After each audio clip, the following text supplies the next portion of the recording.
अरे आज अभय जी कहाँ रह अरे अभय जी, अभय जी अभी कुछ काम में लगे हुए हैं। अनाज था, रहे? अभी नहीं आए। चलिए ठीक है, हम लोग बातचीत करते हैं। लेकिन रहते हैं तो क्योंकि देश दुनिया पर उनकी समझ भी बहुत बढ़िया रहती है। अब मास्टर साहब भी आज आ गए ना तो बहुत बढ़िया हो गया। चल चलिए। हाँ? क्या किया जाए? पूरे देश दुनिया देख के जो है ना बहुत परेशानी का लोग बहुत। अब देखिए क्या करें। कभी 4 PM को बंद कर देना, कभी नेहा सिंह राठौर पर केस कर देना, कभी क्या कहलाता है जो आप इस सब पर तो केस हुई। प्रोफेसर अली महमूदाबाद को गिरफ्तार कर। चलिए ये ठीक बात है कि अंतरिम जमानत मिली। अब लेकिन चिंता तो ये होती है कि जो सोफिया कुरैशी के बारे में जो मंत्री बोला उसका अभी तक कुछ नहीं है कि नहीं। चिंता का विषय, चिंता का विषय है कि नहीं? देखिए, ऐसा है कि सत्ता का एक अलग चरित्र होता है और हाँ, वो अभी दूसरा वो सत्ता का नंबर गिरेगा, थोड़ा और दूसरा होता है। नंबर गिरेगा। वो इसलिए कह रहे हैं कि सत्ता में कांग्रेस में और वो सत्ता का चरित्र कभी भी जनाभिमुखी नहीं दिखाई देता। आज की त्रासदी है कि आज आज सत्ता में भाजपा है, मोदी जी हैं और इनका चरित्र कुछ ज्यादा ही अलोकतांत्रिक है। इसलिए कि वो लोग की जो पृष्ठभूमि है, जो राजनीतिक समझ की जो पृष्ठभूमि आरएसएस के साथ है, वहां पर लोकतांत्रिकता है ही नहीं। वहां पर कभी भी संचालक का चुनाव मतलब लोकतांत्रिक ढंग से नहीं हो। तो उनके जो सोच है, जो उनकी कार्यशैली है, उसमें लोकतांत्रिक अप्रोच है ही नहीं। और ये जो भी आप कह रहे हैं, चाहे वो 4 PM पर पाबंदी लगाने की बात हो, चाहे वो नेहा सिंह राठौर के गीतों पर और उसके गीत पर पाबंदी लगाना तो अलग बात। चूंकि वो महिला है इसलिए उस पर भद्दी टिप्पणियां करना भी, ये आरएसएस में आपको मालूम है, आरएसएस में महिलाओं की कोई भूमिका कभी होती नहीं थी। वो कभी महिलाओं को मतलब समान अधिकार देने के पक्षधर भी नहीं रहे हैं। और इसलिए भी वो लोग महिलाओं के बारे में भद्दी टिप्पणियां करते हैं, चाहे वो नेहा सिंह राठौर हो, चाहे सोफिया कुरैशी हो। यही देखिए, वो जो सैनिक की जो नरवाल की हत्या हुई और उसकी पत्नी को जो इन लोग जिस प्रकार से लोगों ने इनकैश करने की कोशिश की, और जैसे ही उसने कहा कि इस पहलगाम कांड के लिए मुसलमानों को दोषी किया जाए, तो उसको भदी सालियां मिली सोशल मीडिया पर। और सबसे बड़ी चीज है कि उसको राजनीतिक नेतृत्व प्रश्रय देता है। अभी तक जैसी बातें मतलब मध्य प्रदेश में उप मुख्यमंत्री और वो मंत्री विजय शाह ने कही है, ऐसे में आपको ध्यान में होगा कि जब डॉक्टर मनमोहन सिंह प्रधानमंत्री थे और 26/11 वाला कांड हुआ था, तो शिवराज पाटिल मुख्य गृह मंत्री थे और एक चर्चा में बात आ गई कि वो कपड़ा बदलते रह गए थे, तो सिर्फ इसी मुद्दे पर उनको इस्तीफा देना पड़ा। लेकिन राजनाथ सिंह बेशर्मी से कहते हैं कि क्या हमारे यहाँ भाजपा में इस्तीफा नहीं होता है, और नहीं इस्तीफा हो रहा है। भाजपा तो अलग है, भाजपा अलग है और हमारा देश अलग है। और देश है लोकतांत्रिक। सत्ता कितनी भी जनामुखी न हो, जन के तरफ उसका झुकाव ना हो, लेकिन लोकतंत्र के तरफ तो झुकना ही होगा। देखिए, दरअसल ये हुआ कि अभी जो अशोका यूनिवर्सिटी के प्रोफेसर जो टिप्पणी किए, हाँ, अगर उस टिप्पणी को अक्षर से अगर आप देखिएगा तो हमको लगता है कि जो भाजपा के नेता जिस तरीके का बयान देते हैं उसमें जरा सा भी कोई आपत्तिजनक चीज नहीं। बिल्कुल नहीं है। लोकतंत्र के अंदर अपनी के लिए उन्होंने पूरा सेना को पूरा सम्मान और बड़ाई किया, और उसमें भी जो बेरहमता के साथ में हरियाणा के महिला आयोग के सदस्य के द्वारा दर्शाया गया और उसको जो है सो FIR किया गया, और एक तरफ मध्य प्रदेश के मंत्री जो आपत्तिजनक टिप्पणी किए वो 3-4 दिन से जैसो जस का तस पड़ा हुआ, और वो शाम के अंदर FIR होता है नहीं। और सुबह में उसमें गिरफ्तारी हो जाती है। ये भी ध्यान रखिए कि उस मामले में सुप्रीम कोर्ट ने भी इंटरवेन किया। जी हाँ, उसमें जो है मध्य प्रदेश के मंत्री के मामले में सुप्रीम कोर्ट ने इंटरवेन किया। और एक अच्छी बात दूसरी बता रहे हैं हम कि प्रोफेसर अली जो खान है उनके पक्ष में, अली खान है, अली महमूदाबाद उनके पक्ष में देश के तमाम यूनिवर्सिटी के प्रोफेसर जैसो एकत्रित हुए हैं, और कल से लगातार जैसो ये आवाज उनके पक्ष में हो रहा है, और कह रहे हैं कि आप जैसे इसका विश्लेषण कीजिए कि क्या आपत्तिजनक बात है। तो ये अच्छी बात है। दूसरी बात जो है कि भारतीय जनता पार्टी जो अपना सत्ता का संचालन करती है, वो जैसे कुछ मोदी मीडिया के सहारे झूठ पर झूठ को जो है तो फैला रहा है, और हर बात को वो हिंदू मुसलमान के पीछे बोल रहा है। और ये यही नहीं, अभी जो एक बहुत चर्चित प्रोफेसर अब थे या है, कहे या नहीं कहे, उनको लक्ष्मण यादव, अच्छा हाँ, जिन पर कार्रवाई हुई, उन्होंने कहा कि हम भी वही बात को जोर से कर रहे हैं, लेकिन हम इसलिए बाहर हैं कि हम जैसे मुसलमान नहीं है, हमारा नाम क्या है, यादव लिखा हुआ जी। अगर हम मुसलमान होते तो हमारा भी वही हाल होता। तो जब देश के अंदर ये इस तरीके से वातावरण बन जाए और सत्ता में बैठा हुआ आदमी हर चीज को अपने वोट के दृष्टिकोण से देखने लगे, तब समझिए कि देश के संवैधानिक मूल्यों को खतरा है, और इस संवैधानिक मूल्यों को खतरा में देश के तमाम सजग नागरिक को आगे आना चाहिए। एक प्रसंग शायद आप जानते होंगे कि अर्णव गोस्वामी ने किया है, शायद उसके बारे में बताइए, आप शायद बेहतर जानते होंगे। अर्णव गोस्वामी जो है तो अर्णव गोस्वामी तरह तरह की बातें, अर्णव गोस्वामी हो या भाजपा के IT सेल का प्रमुख अमित मालवीय हो, ये लोग उड़ पजूड़ बातें करते रहते हैं। अब की बार कांग्रेस ने कहा कि ये छोड़ेंगे नहीं। अर्णव गोस्वामी ने कह दिया अपने रिपब्लिक चैनल से कि टर्की में के राजधानी इस्तांबुल में एक कांग्रेस का जो बिल्डिंग है, वर्चुअली वहां की जो संसद भवन है उसको कांग्रेस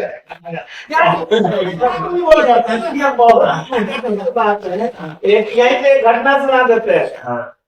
कुछ नक्सलवादी लोग पर्चा लेकर जा रहे थे, तो इसकी खबर थी पुलिस को, रेलवे पुलिस को।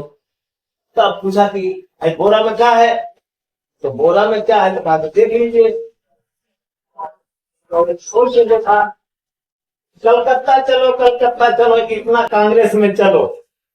तो पुलिस वाला जाते क्या कहा, अरे चलो इस सब कांग्रेस पार्टी के बारे में गलती कोई नहीं। तो आप समझ सकते हैं। अच्छा, उसमें भी अर्णव गोस्वामी भैया जो आपत्तिजनक चीज कहा कि कांग्रेस को वोट मत डालिए, पहले तो अर्णव गोस्वामी ने यह कहा कि वो बिल्डिंग को दिखा करके और ऐसे करके कहा कि ये कांग्रेस की संपत्ति है, और आज की तारीख में जब अंतर्राष्ट्रीय स्तर पर तो टर्की हमारे विरुद्ध में, तो ये कांग्रेस जो है तो वहां पर ये किए हुए है। तो इसको अब की बार कांग्रेस ने ठीक किया है और कहा है कि इस आदमी को सजा होगा ही होगा, और केस किया गया। और जब केस करने की बात आई है तो अर्णव गोस्वामी अब गिड़गिड़ा रहा है, और उसने सार्वजनिक तौर पर अपने रिपब्लिक चैनल के माध्यम से माफी मांगी है। देखिए, और जब भी इस तरह की बातें होती हैं तो मतलब छोटे आदमी को पकड़ा जाता है, और वो उसने भी, अर्णव गोस्वामी ने एक लफड़ा किया है कि एक वीडियो एडिटर की गलती के चलते ऐसा हो गया। अरे कम वक्त प्रस्तुति तो तुम दे रहा था, और मेरा इसमें मानना ये है कि वर्तमान सरकार जो है, अगर कोई भी आदमी अगर सरकार का नीति का जो विरोध कर रहा है, उसको ये साबित करने का तो प्रयास किया जा रहा है कि वह व्यक्ति जो है देशद्रोही। नेहा सिंह राठौर को जो है से ये साबित करने का प्रयास किया जा रहा है कि सेना को जो है से आत्मबल को इम्यूनेट केस पहुंचाने का काम किया है, पाकिस्तान का ये पक्ष ले रही है। तो तमाम तरह की ये जो है से बीजेपी जो अभी वर्तमान सरकार है, जो इनकी नीतियां को जो है विरोध कर रही है, उसको जो है से ये देशद्रोही साबित करने का जो है से प्रयास कर रही है। उनको जो है से हिंदू विरोधी साबित करने का प्रयास किया जा रहा है बीजेपी सरकार के माध्यम से। और मान लेते हैं कि अभी जो है से युद्धबंदी का घोषणा किया, ये फैलाया गया कि नहीं सरकार युद्धबंदी का घोषणा नहीं की है, इस तरह का। उसमें तमाम जो इसके पत्रकार जो है देश के लिए जो अभी जो बीजेपी के जो है पक्ष में काम करते हैं, उनके आईटी सेल है, उनके द्वारा ये फैलाया गया कि लाहौर में कब्जा कर लिया गया तो वहां का सेना आत्मसमर्पण कर दिया। तो तमाम तरह का ये बात जो है से झूठी निकली। और इसके बाद भी बहुत तरह के जो है इंदिरा गांधी और जो है जवाहरलाल नेहरू पर जो है दोष मढ़ने का प्रयास किया जाता है, जबकि जो है 1971 में जो है से 93,000 सेनाओं के साथ इंदिरा गांधी के जो है साथ जो है समर्पण करने का काम जो है पाकिस्तान की सेना जो है की है। ये बहुत बड़ी चीज है, लेकिन उस चीज को जो है भुलाने का प्रयास किया जा रहा है और वर्तमान ऐसा साबित करने का प्रयास किया जा रहा है कि बीजेपी सरकार है जो देश का जो है से मान सम्मान दिला सकती है, और जब बीजेपी है तो देश सुरक्षित है।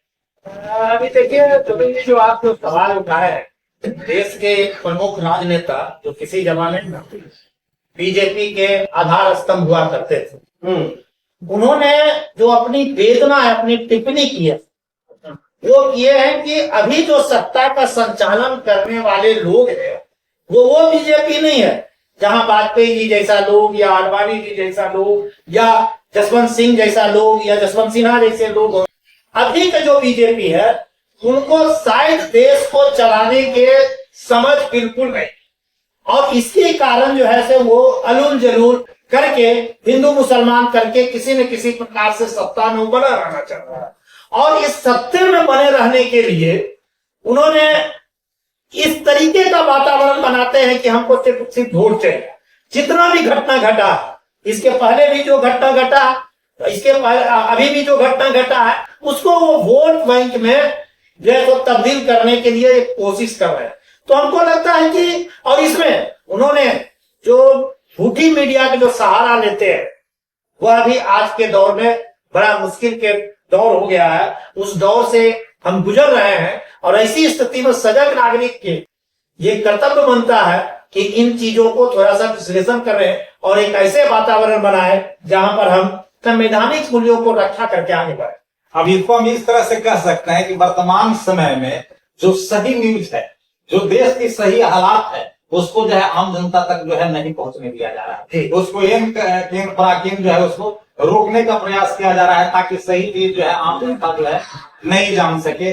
आज जो है देश के ऊपर जो है से 2 लाख करोड़ से अधिक राशि जो है देश के ऊपर कर्ज है, जबकि 1914 के पहले केवल 55 लाख करोड़ जो है कर्ज हो गया, केवल 55 लाख करोड़ जो है 2014 में। लेकिन इस बात को आम जनता को जो है से आम जनता तक नहीं पहुंच रही है। इस तरह से तमाम कई तरह के जो है सूचनाएं जो है आम जनता तक जो है से नहीं पहुंचाया जा रहा है, और उसमें अदल बदल करके उसमें तोड़ जोड़ करके गलत जो है न्यूज जो है आम जनता तक पहुंच रहा है। इसलिए आज की जनता खुद गुमराह जो है हो जा रही है।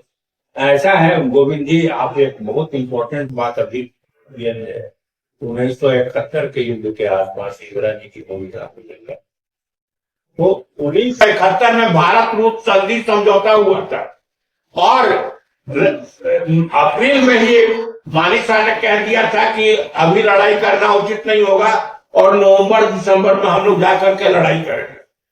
और और देखिए, आपको एक और चीज बता दें, उस जमाने में रक्षा मंत्री, आपको शायद याद नहीं होगा, लेकिन 1971 में 3 दिसंबर से भारत पाक युद्ध शुरू हुआ था, और मात्र 3 दिन के अंदर 3 दिसंबर, और 6 दिसंबर को भारत ने यूएनओ में बांग्लादेश को मान्यता दे दी, और दूसरा जो देश ने मान्यता दी थी वो भूटान ने दी थी। और ये मायने इस मामले में रखता था कि बांग्लादेश की बॉर्डर भूटान से भी लगता था और भारत से भी लगता था।